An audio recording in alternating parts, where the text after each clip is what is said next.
You tell someone you need a little space. You say you're incredibly busy, but they simply ignore it and they just keep pushing. Eventually, the friction wears you down. You cave, agreeing to take on the favor or the extra project, walking away drained and carrying a quiet, heavy resentment. It forces a question: why do certain people act as if your limits are completely invisible? The easiest assumption to make is that they are actively trying to manipulate you. But placing the blame entirely on their disrespect masks the actual mechanism at work. It prevents you from seeing your own role in the cycle. The root of the issue lies in the silent, invisible signals you unknowingly broadcast to everyone around you. This diagram illustrates a concept known as behavioral flexibility. When you state a limit without enforcing a consequence, that boundary operates like a pliable line. It absorbs the impact of a request and simply bends, turning your firm rule into a mild suggestion. The human brain constantly scans for patterns. If a person pushes against your no and experiences zero friction, you are actively teaching them that crossing the line is perfectly acceptable.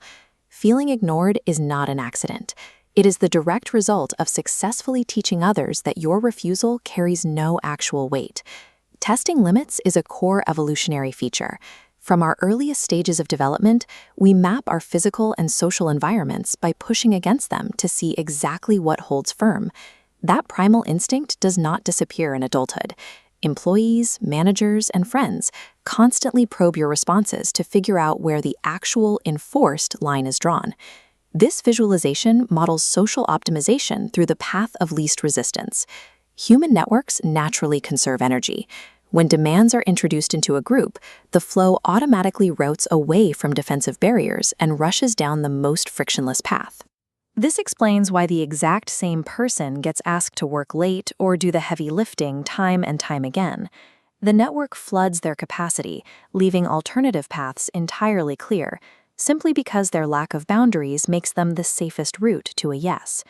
Constant boundary crossing is rarely a targeted attack on your character. It is simply a social system optimizing itself for the easiest possible outcome. So, if the system is designed to overwhelm you, why do we let it happen instead of holding firm against the pressure?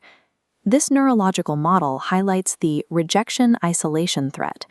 Deep in the brain's social connection center, the act of saying no is often misread as a dangerous loss of tribal connection, instantly triggering an expanding threat response. Guilt is the brain's defense mechanism against this perceived isolation. It floods your nervous system and forces a behavioral override, converting your refusal into compliance just to stabilize your internal environment. Highly opportunistic individuals subconsciously recognize this specific fear of disconnection. They learn exactly how much pressure to apply to trigger your guilt. In those moments, you aren't saying yes out of genuine agreement. You are deploying an exhausted survival tactic to escape the crushing weight of manufactured guilt.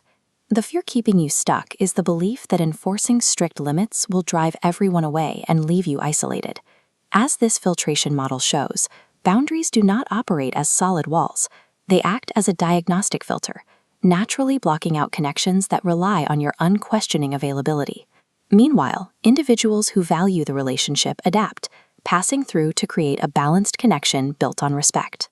Losing a relationship because you instituted a boundary simply reveals a connection that was entirely reliant on your lack of self-respect.